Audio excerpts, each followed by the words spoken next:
Hello guys, welcome back to my YouTube channel. Guys, ಮನೇಲಿ ಇದ್ದಿದ್ರಿಂದ ಏನಾದರೂ ತಿನ್ನಬೇಕು ಅಂತ ಅನಿಸ್ತಾ ಇತ್ತು. ಸೊ ಏನು ಮಾಡಲಿ, ಸಿಂಪಲಾಗಿ ಏನಾದರೂ ಟ್ರೈ ಮಾಡಬೇಕು ಅಂತ ಹೇಳಿ ನಾನೇನು ಮಾಡಿದೆ, ರವೆ ಕೇಕನ್ನು ಟ್ರೈ ಮಾಡಿದೆ. ಸೊ ಅದು ಕೂಡ ವಿತೌಟ್ ಓವನಲ್ಲಿ ಮಾಡಿರೋದು. ಸೊ ಸಕ್ಕದಾಗಿ ಬಂತು ಆ್ಯಂಡ್ ಪರ್ಫೆಕ್ಟಾಗಿ ಕೂಡ ಇತ್ತು. ರುಚಿ ಅಂತೂ ಅಲ್ಟಿಮೇಟ್ ಆಗಿತ್ತು. ಬನ್ನಿ ಸಿಂಪಲಾಗಿ ಆ್ಯಂಡ್ ಟೇಸ್ಟಿಯಾಗಿ ಹೇಗೆ ಮಾಡೋದು ಅಂತ ಹೇಳಿ ನೋಡ್ಕೊಂಬರೋಣ. ಸೊ ಗೈಸ್, ಅದಕ್ಕೂ ಮುಂಚೆ ನೀವೇನು ನನ್ನ ಚಾನಲನ್ನು ಸಬ್ಸ್ಕ್ರೈಬ್ ಮಾಡ್ಕೊಂಡಿಲ್ಲ ಅಂದರೆ ಪ್ಲೀಸ್ ಚಾನಲನ್ನು ಸಬ್ಸ್ಕ್ರೈಬ್ ಮಾಡ್ಕೊಂಡು ಸಪೋರ್ಟ್ ಮಾಡಿ.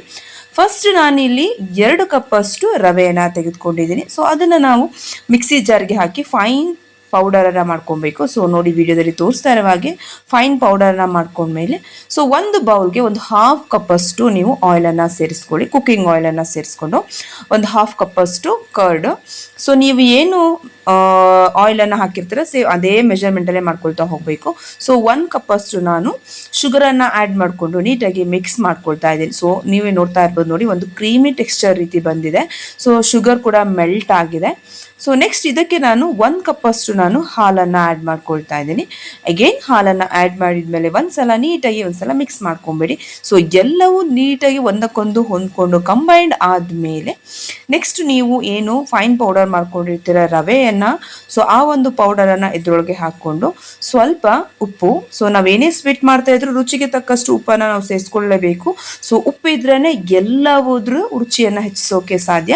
ಸೊ ಹಾಗಾಗಿ ಸ್ವಲ್ಪ ಉಪ್ಪನ್ನು ಸೇರಿಸ್ಕೊಂಡು ಗಂಟಿಲ್ಲದ ರೀತಿಯಲ್ಲಿ ಸ್ಮೂತ್ ಬ್ಯಾಟರ್ ಈ ರೀತಿ ನೀವು ರೆಡಿ ಮಾಡ್ಕೊಳ್ಬೇಕು. ಸೊ ಇದನ್ನು ನೀವು ಇವಾಗ ಒಂದು 10 ನಿಮಿಷ ಇದನ್ನು ಬಿಟ್ಬಿಡಬೇಕು. 10 ನಿಮಿಷ ಬಿಟ್ಟು ನೆಕ್ಸ್ಟ್ ಏನು ಮಾಡಿ ಅಂತ ಹೇಳಿದರೆ, ಸೊ ಯಾವುದಾದ್ರೂ ಒಂದು ಈ ರೀತಿ ಸಾಸ್ ಪ್ಯಾನನ್ನು ತೆಗೆದುಕೊಂಡು ಸುತ್ತಲೂ ನೀವು ಆಯಿಲನ್ನು ಸ್ಪ್ರೆಡ್ ಮಾಡಿ, ಬೇಕಿಂಗ್ ಪೇಪರ್ ಅಂತೂ ಸಿಕ್ಕೇ ಸಿಗುತ್ತೆ, ನೀವು ಹೊರಗಡೆ ಇದನ್ನು ಅಂಗಡಿಯಲ್ಲಿ ತರಿಸ್ಕೊಳ್ಳಿ.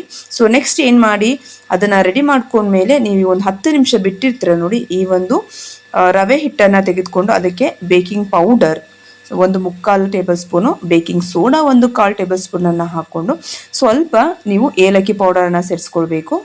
ನೆಕ್ಸ್ಟ್ ಏನಾದರೂ ಹಾಲು ಏನಾದರೂ ಬೇಕಿದೆ, ಸ್ವಲ್ಪ ಗಟ್ಟಿಯಾಗಿದೆ ಅಂತ ಏನಾದರೂ ಅನಿಸಿದರೆ ಸೊ ಅಗೇನ್ ನೀವು ಹಾಲನ್ನು ಹಾಕಿ ನೀಟಾಗಿ ಈ ರೀತಿ ಒಂದ್ಸಲ ಮಿಕ್ಸ್ ಮಾಡ್ಕೊಳ್ಳಿ. ಸೊ ಮಿಕ್ಸ್ ಮಾಡಿಕೊಂಡು ನೋಡಿ, ನಿಮಗೆ ಇವಾಗ ಸ್ಮೂತ್ ಕೇಕ್ ಬ್ಯಾಟರ್ ಇವಾಗ ರೆಡಿಯಾಗಿದೆ. ಸೊ ನೆಕ್ಸ್ಟ್ ಇದನ್ನಕ್ಕೆ ನೀವು ಇನ್ ಕೇಸ್ ನಿಮ್ಮ ಹತ್ರ ಇತ್ತು ಅಂತ ಹೇಳಿದರೆ ಟುಟಿ ಫ್ರೂಟ್ಸ್ ಎಲ್ಲ ಇರುತ್ತೆ ನೋಡಿ, ಆ ಒಂದು ಫ್ರೂಟಿ ಎಲ್ಲ ನೀವು ಆ್ಯಡ್ ಮಾಡ್ಕೊಳ್ಳಿ. ಸೊ ಹಾಕ್ಕೊಂಡು ನೀಟಾಗಿ ಅಗೇನ್ ಮಿಕ್ಸ್ ಮಾಡ್ಕೊಂಡ್ಮೇಲೆ ಸೊ ನೆಕ್ಸ್ಟ್ ಏನು ಮಾಡಿ, ನೀವು ಇವಾಗ ಸಾಸ್ ರೆಡಿ ಮಾಡ್ಕೊಂಡಿದ್ರಲ್ವ, ಸಾಸ್ ಪ್ಯಾನ್ ಏನಿತ್ತು ಸೊ ಆ ಒಂದು ಪ್ಯಾನ್ಗೆ ನೀವು ಇದನ್ನು ಶಿಫ್ಟ್ ಮಾಡ್ಕೊಂಬಿಡಿ.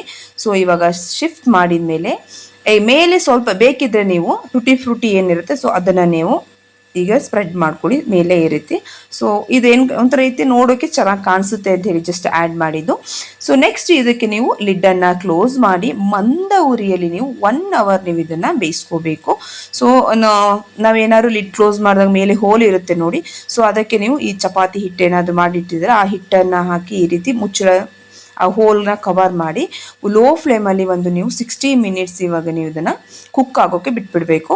ಸೊ ಆಫ್ಟರ್ 60 ಮಿನಿಟ್ಸ್ ನೀವು ನೋಡಿದರೆ ಕಂಪ್ಲೀಟಾಗಿ ಅದು ಕುಕ್ ಆಗಿರುತ್ತೆ. ಸೊ ಇವಾಗ ನಮಗೆ ರೆಡಿ ಆಗಿದೆ. ಸೊ ಮನೆಯಲ್ಲಿನೇ ಎಗ್ಲೆಸ್, ಸೊ ನಾವು ಯಾವುದೇ ರೀತಿಯ ಎಗ್ಗನ್ನು ಹಾಕಿಲ್ಲ. ಸೊ ಎಗ್ಲೆಸ್ ಆ್ಯಂಡ್ ವಿತೌಟ್ ಓವನಲ್ಲಿ ನಾವು ಮಾಡ್ಕೊಂಡಿರುವಂತಹ ರವೆ ಕೇಕ್ ಸೂಪರ್ ಆ್ಯಂಡ್ ಟೇಸ್ಟ್ ಅಂತೂ ವಾವ್ ಅಂತಲೇ ಹೇಳಬಹುದು. ಸೊ ಒಂದ್ಸಲ ನೀವು ಕೂಡ ಮನೇಲಿ ಟ್ರೈ ಮಾಡಿ, ರುಚಿ ಹೇಗಿತ್ತು, ಇಷ್ಟ ಆಯಿತಾ? ಸೊ ನಾವು ಇದಕ್ಕೆ ಯಾವುದೇ ರೀತಿಯ ಕೆಮಿಕಲ್ ಅಂತೂ ಕೂಡ ನಾವು ಅದು ಇದು ಏನೂ ಬಳಸಿಲ್ಲ. ಸೊ ಒಂದ್ಸಲ ಮನೇಲಿ ಟ್ರೈ ಮಾಡಿ, ಖಂಡಿತವಾಗಿಯೂ ಇಷ್ಟ ಆಗುತ್ತೆ. ಹೊರಗಡೆಯಿಂದ ಬೇಕ್ರಿಯಿಂದ ಅಥವಾ ಹೊರಗಡೆ ಎಲ್ಲೆಲ್ಲಾದರೂ ತಂದು ನೀವು ತಿನ್ನೋದು ಬದಲು ಟೈಮ್ ಇತ್ತು ಅಂತ ಹೇಳಿದರೆ ಈ ರೀತಿ ಮಕ್ಕಳಿಗೆ ಮಾಡಿಕೊಡಿ, ಎಲ್ಲರೂ ಖುಷಿಪಟ್ಟು ತಿಂತಾರೆ.